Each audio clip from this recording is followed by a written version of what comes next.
Hi friends, নতুন একটা ব্লগে সবাইকে স্বাগত জানাই। আশা করি সবাই খুব ভালো আছো। আর আজকে আমি ব্লগটা শুরু করছি রান্নাঘর থেকে। তো আজকে আমি করবো শুক্তো। আর আমার মেয়ে শুক্তো খেতে খুব ভালোবাসে, অনেকদিন ধরেই বলছে। তো ভাবলাম যে আজকে করেই ফেলি। আর শুক্তোর পরিমাণটা একটু বেশি করেই করছি। তো এখানটায় আমি সব সবজি কেটে নিয়েছি, কেটে ধুয়ে আলাদা আলাদা করে রেখে দিয়েছি। মানে এই থালায় যে সবজিটা আছে, এই যে এগুলো সব ভাজা করে নেব। বেগুন, কাঁচকলা, উচ্ছে, এখানে দুটো বেগুন, এখানে দুটো কাঁচকলা, এখানে দুটো উচ্ছে, বড়ি, এগুলো সব ভাজা করে নেব। আর এগুলো সিদ্ধ করে নেব। এটা আলু, এটা সজনে ডাঁটা, এটা লাল আলু। আর পেঁপে থাকলে ভালো হতো, কিন্তু পেঁপেটা নেই। আর এটা বাটা করে নেব। তোমরা অনেকেই হয়তো জানো, অনেকেই হয়তো শুক্তো করো। তাও তোমাদেরকে একবার বলে দিই যে আমি কেমন করে করি। এখানটায় বেশি পরিমাণে সর্ষে, অল্প পোস্ত, আদাটা বেশ একটু পরিমাণে আছে, এখানে তো বোঝা যাচ্ছে না। আর কটা কাঁচা লঙ্কা, এটা বেটে নেব। আর একটা ভাজা মশলা করে নেব, সেটা রাঁধুনি আর মৌরি দিয়ে। তো চলো রান্নাটা শুরু করা যাক। এই যে এই কড়াইতে আমি যেগুলো ভাজা সেই সবজিগুলো ভাজবো, আর এই কড়াইতে সিদ্ধ দেবো। তো আমি গ্যাসটা ধরিয়ে দিয়েছি, এখানটায় জলটা দিয়ে দিচ্ছি। এমনি বেসিনের জল অনেক গরম, তো গরম হতে খুব একটা বেশি সময় লাগবে না। আর এই কড়াইটা ভাজা করবো, তো একটু সাদা তেল দিয়ে ভাজবো। ভাজাগুলো সাদা তেল দিয়ে করে নেব। তো সবার আগে বড়ি ভাজবো, বড়িতে একটু নুন মাখিয়ে নিচ্ছি।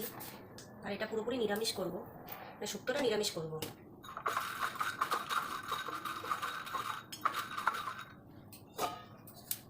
আমি বেগুনেও একটু নুন হলুদ আগে থেকে মাখিয়ে রাখি, তাহলে বেগুনটা তাড়াতাড়ি করে ভাজা হয়ে যায়। তো সেইভাবেই ওকে নুন হলুদ মাখিয়ে নিই।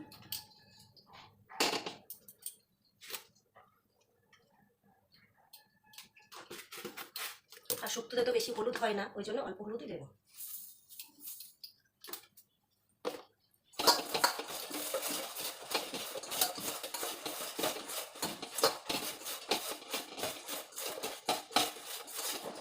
মাখা থাক এটা।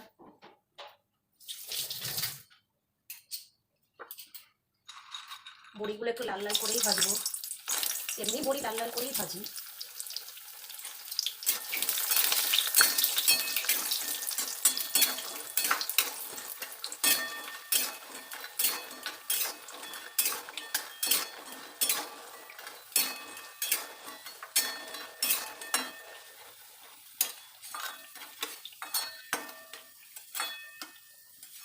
তো দেখো এরকম লাল লাল করেই ভাজলাম।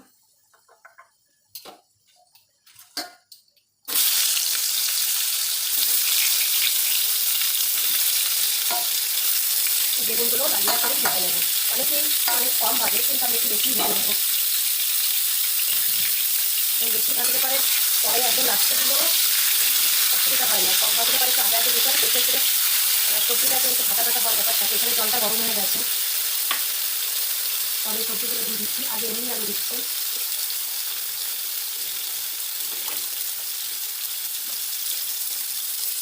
ধুয়ে দিচ্ছি। লাল আলু সজনে ডাঁটা পরে দেবো। তো এই দেখো বেগুনটা ভাজা হয়ে গেছে।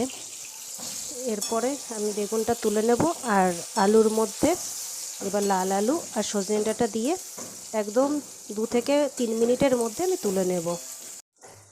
তো দেখো আমার কাঁচকলাটাও প্রায় সিদ্ধ হয়ে গেছে। আর এইদিকে এই লাল আলু, এমনি আলু, সজনে ডাঁটাটাও মোটামুটি 50-60% ওটাও সিদ্ধ হয়ে গেছে। তো আমি এটা নামিয়ে নেব, মানে দুটো একসাথেই নামিয়ে নেব। নামিয়ে নিয়ে তারপর উচ্ছেটা ভালো করে লাল লাল করে ভেজে নেব। আর সমস্যা তো একটা হয়ে গেল, আমি ওই যে সর্ষে আর পোস্ত যে মিহিটা করছিলাম মিক্সিতে, তো কারেন্ট চলে গেল আর মিক্সিটা বন্ধ হয়ে গেল। আর কারেন্ট না আসলে তো অসুবিধা হয়ে যাবে। তো দেখি কারেন্টটা কখন আসে। আর যে এমনি গুঁড়োটা, রাঁধুনি আর মৌরির যে গুঁড়োটা, সেটা আমি হামানদিস্তাতেই করে নেব। তাহলে ওটা একদম মিহি হবে না, ওটা একটু দানা দানা থাকলে পারেই ভালো হয়। তো আমি এইদিকে যে তাওয়াটা বসিয়েছি, সেই তাওয়ার মধ্যে 1 চামচ রাঁধুনি আর 1 চামচ মৌরি দিয়ে দেবো। দিয়ে একটা ভাজা মশলা টাইপের সেরকম হবে। তো ওটা আমি হামানদিস্তাতেই গুঁড়ো করে নেব। আর আশেপাশে অনেক আওয়াজ হচ্ছে, সেগুলো একটুখানি ইগনোর করে নাও, বাড়িতে কাজ হচ্ছে তো তাই আর কি।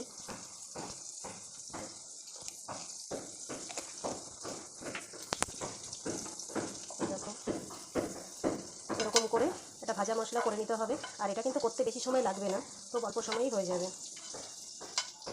খুব ভালো একটা গন্ধ বেরোবে, গন্ধ বেরোলেই বুঝতে পারবে। তো তখনই গ্যাসের ফ্লেমটা বন্ধ করে একটুখানি তাওয়ার মধ্যে রেখে দেবে। আর যদি মনে হয় যে বেশি ভাজা হয়ে যাবে, তাহলে একটা প্লেটে রেখে দেবে। তো এইদিকে তো আমার প্রায় উচ্ছে ভাজাটাও হয়ে গেছে। আর এখানে যে সবজির যে জলটা, ওটা কিন্তু ফেলবো না, ওই জলটাও আমি কিছুটা শুক্তোর মধ্যে দেব। কিন্তু সমস্যা তো ওটাই যে কারেন্ট তো এখনও আসলো না। আর আমার এই বাটাটা না হলে পারে তো আমি তো কষাতেও পারবো না, তো রান্নাটা মনে হচ্ছে কিছুক্ষণের জন্য স্টপ করেই রাখতে হবে। তো দেখি উচ্ছে ভাজা হতে হতে কারেন্টটা আসে কি না। তো তেলটা গরম হয়ে গেছে, এবার শুকনো লঙ্কা, তেজপাতা আর পাঁচফোড়ন। পাঁচফোড়নটা একটু বেশি করেই দিলাম কারণ সবজিটাও অনেকটা বেশি। এরপরে যে সিদ্ধ করা সবজিটা সেটা দেব, তার আগে দেব এই মশলাটা দিয়ে নাড়াচাড়া করলে পারে ভাজাটা বেশি ভালো হবে।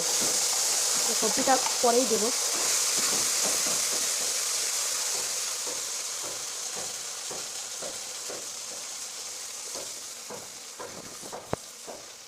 মশলাটার থেকে কাঁচা গন্ধ একটু সরে গেলে পারেই তারপরে সবজিটা দিয়ে দেব। দিয়ে তারপরে এটার সঙ্গে ভালো করে নাড়িয়ে চাড়িয়ে একটু মিশিয়ে তারপর জল আর দুধ দিয়ে দেবো। মানে যতটা জল দেবো ততটা দুধ দেবো, মানে জল দেবো না, সেই সবজি সিদ্ধ করা যে জলটা সেটা দেবো। দেখো অনেকটাই ভাজা হয়ে গেছে, পাশ দিয়ে যেরকম তেল বেরিয়ে এসছে, তার মানে মোটামুটি কষানো হয়ে গেছে। এবার আমি সবজিগুলো দিয়ে আরেকটু কষাবো। এই যে সিদ্ধ করা সবজি এটা দিয়ে দিই।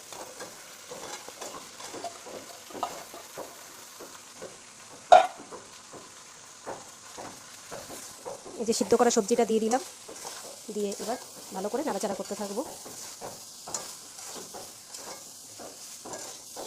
আর এখন কিন্তু আমি অল্প একটু হলুদ আর পরিমাণ মতো নুন দিয়ে দেবো, আর মিষ্টিটা পরে দেবো, জল দেওয়ার পরে মিষ্টিটা দেবো।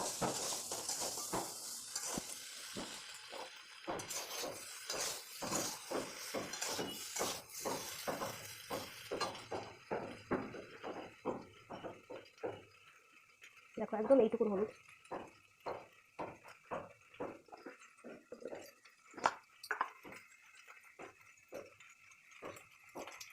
তো সিদ্ধের সময় তো নুন দিয়েছিলাম, তারপরে ওই ভাজাগুলোতে নুন আছে, তো সেইভাবেই দিচ্ছি, পরে একটু টেস্ট করে দেখে নেবো।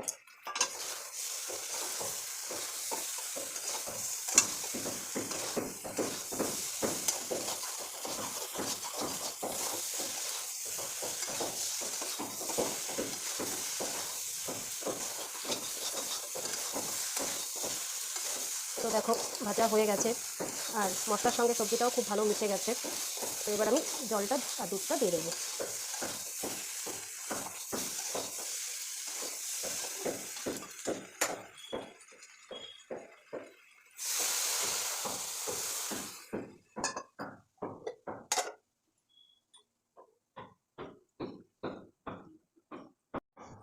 তো দেখো মোটামুটি সব সবজি গলে গেছে, তো এখন আমি কাঁচকলাগুলো দিয়ে দেবো,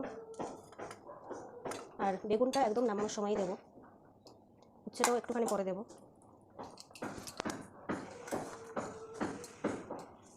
আর এটার মধ্যে কোনো ময়দা টয়দা দেওয়ার দরকার নেই, কারণ এমনিই গাঢ় হয়ে যাবে। আর তাছাড়া আমরা রান্নাতে ময়দা ব্যবহার করি না, আমরা একটু আটাই ব্যবহার করি প্রত্যেক রান্নায় একটু গাঢ়র জন্য, একদম অল্প পরিমাণে আটা। সজনে ডাঁটাটাও খুব ভালো গলে গেছে, কাঁচকলাটা এর সঙ্গে মিশে যাক, তারপরে আমি উচ্ছে আর বেগুন আর বড়ি দিয়ে তারপরে নামিয়ে নেব। তো দেখো কাঁচকলাটা খুব ভালো করে এর সঙ্গে মিশে গেছে। এবার এই বাকি যে সবজিগুলো আমি সব সবজিগুলোর মধ্যে দিয়ে দেবো, দিয়ে তারপরে মিষ্টি দিয়ে একটু ঝোলটা টেস্ট করে দেখব। যদি টেস্টটা সব ঠিকঠাক থাকে তাহলেই হয়ে গেছে।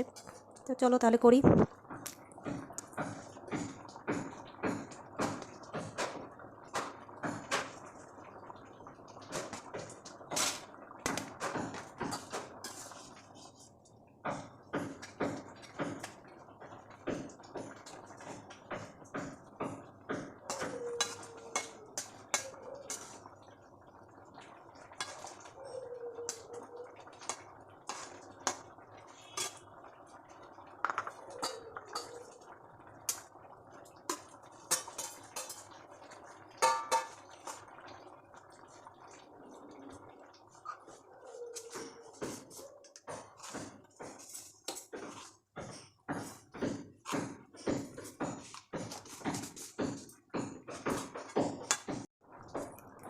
তো শুক্তো দেখো হয়ে গেছে, টেস্ট করেও দেখেছি, তো এমনি সব ঠিকই আছে, নুন অল্প একটু কম, অল্প একটু নুন দিয়ে দেবো।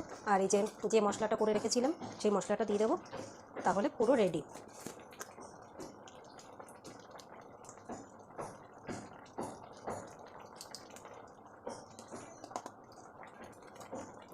উপর দিয়ে মশলাটা ছড়িয়ে দেবো, ছড়িয়ে দিয়ে একটু মিশিয়ে দেবো, আর একটুখানি মশলা রেখে দেবো, সেটা নামানোর পরে উপর দিয়ে দেবো। তো শুক্তো রেসিপিটা কেমন লাগলো অবশ্যই জানিও। তো চলো দেখা হচ্ছে আবার পরে। এই দেখো বন্ধুরা, এখন চলে আসলাম ছাদে, এখন সন্ধ্যা, আশেপাশে দেখে তো বুঝতেই পারছো যে সন্ধ্যা হয়ে গেছে, 6:30 মতন বাজে। আর যে আমার এই নাকচম্পা গাছটা সবসময় এত পড়ে যায়, মানে গাছটা লম্বা হয়ে গেছে, আর যা রোদ্দুরের তাপ, ছাদের অবস্থা একদমই ভালো না, কারণ বাড়িতে কাজ হচ্ছে। আর বাকি সব টবগুলো আমি ওই দিকটাই রেখে এসেছি, কারণ এত রোদ্দুরের মধ্যে না গাছগুলো রাখলে পরে পুরো পাতাগুলো পুড়ে পুড়ে যাচ্ছে, ওই জন্যে কিছু গাছ ওইদিকে রেখে এসেছি।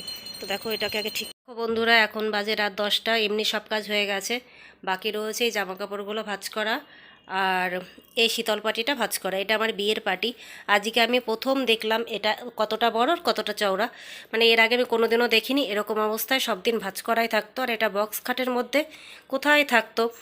তো এটা অনেক দিন খুব অযত্নে অবহেলায় পড়েছিল, তো আমার বর বলল যে এটাকে ভালো করে ধুয়ে রোদ্দুরে মেলে দিও, তারপরে শুকিয়ে গেলে পারে নিচে নিয়ে আসবে, তারপরে আমি এর উপর শোবো। তো তেমন মানে ও যেমন বললো আমি তেমনই করেছি, ধুয়ে দিয়েছিলাম, আজকে 2 ঘন্টার মধ্যে শুকিয়ে গেছে। নিচে নিয়ে এসেছি, নিয়ে এসে উল্টোভাবে এটা আমি মানে গুটিয়ে রেখেছিলাম, যেমনভাবে পাটি ভাঁজ করে তেমন করে করেছিলাম, তো ওই জন্য টান টান হয়ে রয়েছে। তো বাড়িতে আসলে পরে এর উপরে যদি শোয় তো শোবে, আমি এমনি গুটিয়ে রাখি। তো আমার ব্লগটা কেমন লাগলো অবশ্যই জানিও, ভালো লাগলে একটা লাইক, কমেন্ট, শেয়ার, সাবস্ক্রাইব করে দিও। তার আজকের মতন টাটা।